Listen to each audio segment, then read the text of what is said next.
పిల్లలపై లైంగిక దాడులు ఆపడానికి ప్రభుత్వం తీసుకొని వచ్చినటువంటి శక్తివంతమైన చట్టమే పోక్సో చట్టం. 18 ఇయర్స్ లోపు ఉన్న పిల్లలపై ఎటువంటి లైంగిక దాడి జరిగినా, వేధింపులు జరిగినా, అశ్లీల కంటెంట్ జరిగినా ఈ చట్టం కిందకే పరిగణిస్తారు.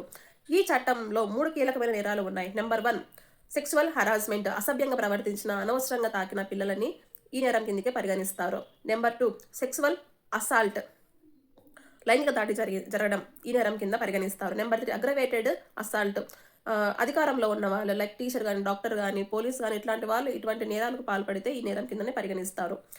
ఈ చట్టం కింద చాలా కఠినమైనటువంటి శిక్షలే పడతాయి. ఏంటి అంటే 3 నుంచి 5 సంవత్సరాల జైలు శిక్ష, చాలా తీవ్రమైన కేసుల్లో జీవిత ఖైదు కూడా పడడం జరుగుతుంది.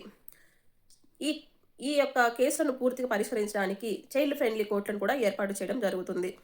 ఎక్కడైనా కూడా పిల్లలు మీద దాడి జరిగినా, లేకపోతే అనుమానాస్పద పరిస్థితుల్లో చూసిన వెంటనే 109కి కాల్ చేయండి.